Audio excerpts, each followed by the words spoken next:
Hi BookTube, it's Amy. I'm here with a review of Anthony Trollope's novel, Castle Richmond. This was written after some of his greatest novels, like the Barchester Chronicles. And so he had essentially reached a point where he could publish almost anything that he wrote, which is what the writer of the introduction of this folio edition, Max Hastings, seems to hint at, that he was able to publish whatever he felt like. I guess Trollope himself felt that Castle Richmond was one of his best works, but it was not well received by readers in its day, and it's been sort of received in a lukewarm way by contemporary readers. He began to write it in 1859 and it was published in 1860, and it's known as one of his Irish novels, so it's set in Ireland. Now, it's known for being very melodramatic, but I did try to go in with an open mind because I really enjoyed Phineas Finn and Phineas Redux, which are the two previous Trollope novels that I've read. So I went into this standalone novel with an open mind, knowing that it would be a little bit on the melodramatic side of things, knowing Trollope's style, and boy was it melodramatic. So Castle Richmond in the title is the ancestral home of the Fitzgerald family. And the eldest son of that family, Herbert, will one day inherit the title of Sir Fitzgerald, and he'll inherit the family estate and a great deal of money. Enough money to win him essentially any wife in the area that he would want. And he sets his eyes on the daughter of an earl,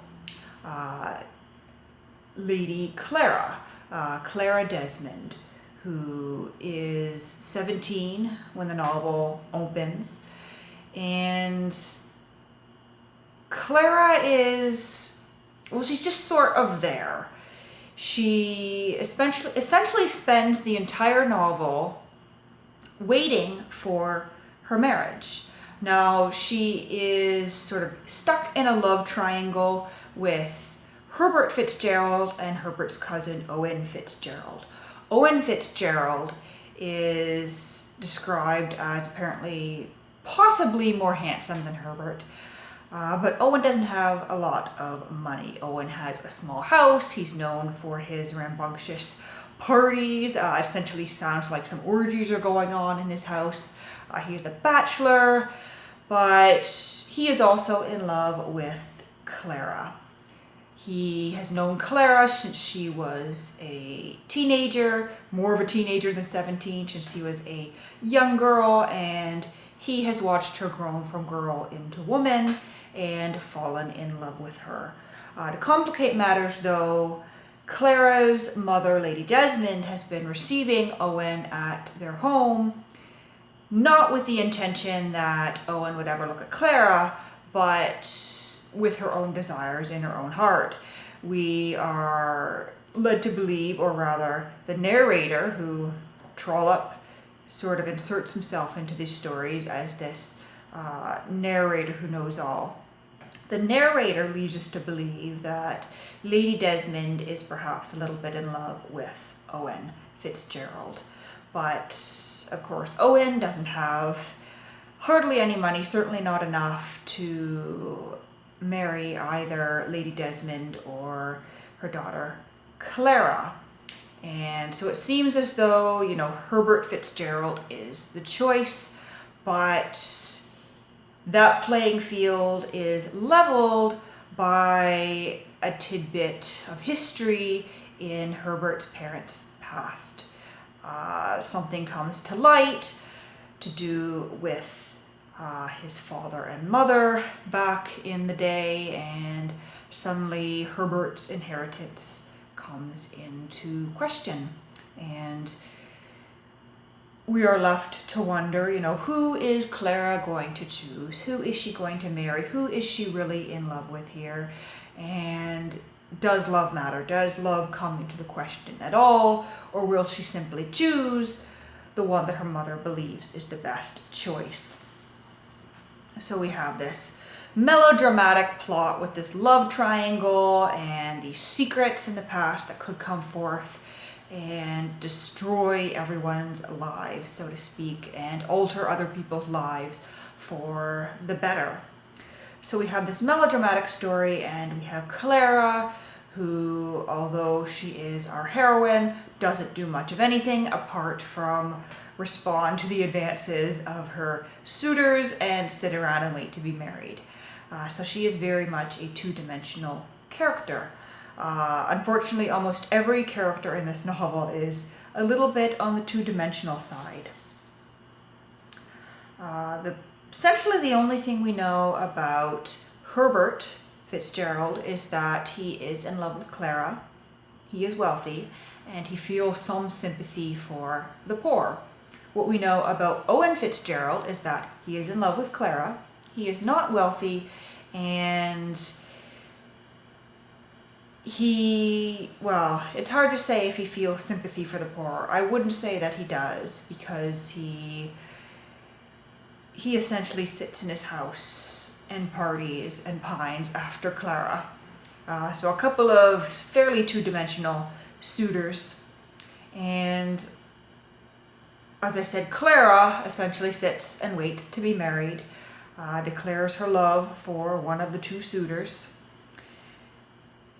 And I think when it comes down to it, probably the most interesting character here is Lady Desmond, who is not only interested in her daughter's welfare, but she has that sort of hidden desire for Owen Fitzgerald as well, which is indicated in, the first few pages of this novel, that she has this secret desire for Owen. And she is a fairly consistent character until this scene sort of comes out of the blue at the end of the novel, which I won't spoil that for you. But it's interesting because even Trollope himself seemed to acknowledge that perhaps his characters didn't have a lot of depth. At one point he says, "It is impossible that these volumes should be graced by any hero, for the story does not admit of one. But if there were to be a hero, Herbert Fitzgerald would be that man." Yet, to me, Owen Fitzgerald does come across a bit more of a hero, if you want to name anyone as a hero, just because of his actions within the novel. Herbert Fitzgerald would perhaps only be the hero because he is that rich man who helps the poor. But as Trollope said, there really is no hero here. There is no hero who we're going to put our support behind, who we're going to cheer for. It's almost as though we're on the sidelines watching these people through this melodrama and through these struggles. And then, back a little bit to the plot here. One of my problems with the plot is that I think the novel really could have been wrapped up almost about halfway through the novel, because the narrator had revealed to us everything that I think needed to be revealed, except one minor point or two, and the rest of it just seemed to be drawn out in painfully long scenes where Trollope almost took us places to reveal things to us that he had already led us to guess, just for the sake of having that scene where a certain character has something revealed to them, which I don't think is a mark of good writing. You should tell the reader something once. You don't need to tell them more than once in different ways, as seems to be the case in a subtle way here, because Trollope had led us to guess certain things. We had already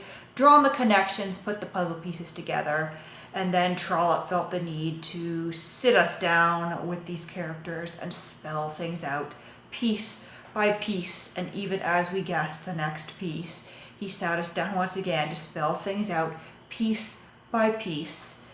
this is what the problem is, this is how it's going to be resolved, piece by piece, in detail, in a more drawn out way that I think was necessary for the novel. Some interesting things about this novel, though, were, the social bits in the setting that come up. So it's set in Ireland during the Victorian era, and Trollope sets us right down at the beginning of the famine, at the beginning of the potato famine there, which I read about in, I heard about in an audiobook on Victorian Britain that I've been working my way through this month.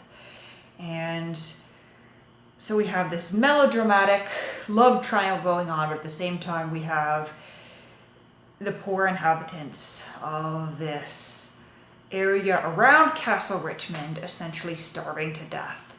And we actually see, hungry children, hungry wives, dead children, people dying. And it's a little bit tragic to have that, but it's almost brushed over because in terms of the story, the love triangle is more important. But, it is interesting to have those historical aspects pop up. We have some of the tenant farmers who can no longer work, the poor who are no longer getting any income or food. They are going to work in these community-run, government-run projects. You actually have the Protestant and the Catholic Church banding together and pooling their resources in this committee with the local wealthy landowners. So, for instance, Sir Fitzgerald from Castle Richmond sends his son to go and be part of this committee and contribute some money to help the poor and help the starving. So they set up a soup kitchen, they are feeding the poor, and there are also public works projects. So you have a group of malnourished men going to build these roads that probably don't really need to be built. There's this kind of comical scene where these men who have shown up for this public works project to earn this money so they can buy this rather meager corn flour that's being sold, they're just standing around, and they've been standing around for most of the day because the man who is in charge of showing them what to do and how to start this work hasn't shown up because he's so busy at all these other work sites answering these questions that he's been unable to get there. And when he finally does show up, the first question that the workers have is, are we still going to get paid? Are we still going to get our food for this day? And, they say, yes, of course, we're going to pay you. And this is what you're going to do. And you get the sense that these projects perhaps don't even really need to be done, but they feel the need in this society to have these people work for their food rather than to take a handout. And this corn flour that's described is really horrible sounding stuff.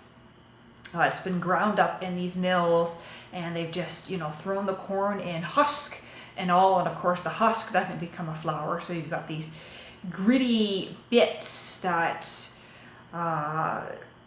stick out in this paste that these poor people are cooking up, and you've got to boil it and boil it and boil it and boil it for a long time to make it edible at all, and you still have these hunks of corn husk that are hard and difficult to eat. And so it's almost this inedible paste that these people are being forced to eat here. And so it just sounds quite horrible. But then you have Trollope coming in the midst of all this horror with some weird passages. I put a note as I was writing down in my notebook with a question mark, potato famine, not all bad? Because there's this passage in here where he sort of tries to rationalize this potato famine. He says, "It was thorough rejoicing, almost with triumph, that I declare that the idle genteel class has been punished with the penalty of extermination. The poor cotter suffered sorely under the famine and under the pestilence which followed the famine, but he as a class has risen from his bed of suffering a better man. And so he almost rationalizes this famine, saying, the famine took out a lot of the people who were sort of mooching off of the working class, and this tenant poor class came out of the famine the better for it. That seemed to be the gist that I was getting from that passage and from a couple of pages that Trollope writes on the famine, which from that same audiobook on Victorian Britain I was listening to doesn't seem to have been, that odd or that far-fetched or that unusual of a perspective to take on that famine in Ireland. So that was just interesting to come across in this Trollope novel. And then, of course, you have that religious tension between, the Protestant and the Catholic church leaders in the community. It's a bit humorous because the two leaders of the churches have never met. They've done their best to avoid each other, and now because of this famine, because of this social governance committee that's banded together to ensure that the poor and the needy in the community are fed, they are essentially forced to be in the same room and to work together. But that hostility and that tension remains, and in some ways they're attempting to outdo each other. And so I wanted to read this little bit of a funny scene starting on page 104 here in my edition. So this is the Protestant rector and his wife sitting down to dinner. During dinner there was no conversation about Herbert Fitzgerald or the committee or Father Barney. The old gardener who waited at the table with all his garden clothes on him, and whom the neighbours with respectful deference called Mr. Townsend's butler, was a Roman Catholic, as indeed were all the servants at the glebe, and as are necessarily all the native servants in that part of the country. And though Mr. and Mrs. Townsend put great trust in their servant, Jerry, as to the ordinary duties of gardening, driving, and butlering, they would not knowingly trust him with a word of their habitual conversation about the things around them. Their idea was that every word so heard was carried to the priest, and that priest kept a book in which every word so uttered was written down. If this were so through the parish, the priest must in truth have had something to do, both for himself and his private secretary. For in spite of all precautions that were taken, Jerry and Jerry's brethren no doubt did hear much of what was said. The repetitions to the priest, however, I must take leave to doubt. But after dinner, when the hot water and whiskey were on the table, when the two old armchairs were drawn cosily up on the rug, each with an old footstool before it, when the faithful wife had mixed that glass of punch, or jug rather, for after the old fashion it was brewed in such a receptacle, and when, to inspire increased confidence, she had put into it a small extra modicum of the eloquent spirit, when the mouth of the rector was opened and Mrs. Townsend was made happy. Then the mouth of the rector was opened and Mrs. Townsend was made happy. And so Father Barney I have met at last, said he rather cheerily, as the hot fumes of the toddy regaled his nostrils. And how did he behave now? Well, he was decent enough, that is, as far as absolute behaviour went. You can't have a silk purse from a sow's ear, you know. No, indeed, and goodness knows there's plenty of sow's ear about him. But now, Aeneas, dear, do tell me how it all was just from the beginning. He was there before me, said the husband. Catch a weasel asleep, said the wife. I didn't catch him asleep at any rate, continued he. He was there before me, but when I went to the little room where they hold the meeting, it's at Berryhill, isn't it?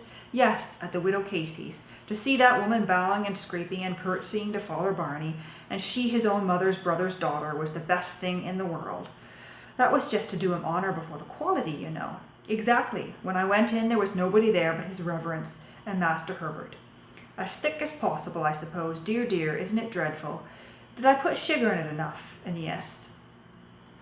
And so there's this humorous conversation between husband and wife about the Catholic priest and about the Catholic people around them, and this distrust and this willingness to catch them in, compromising or prideful positions. And this distrust, continues throughout the novel as they try to work together.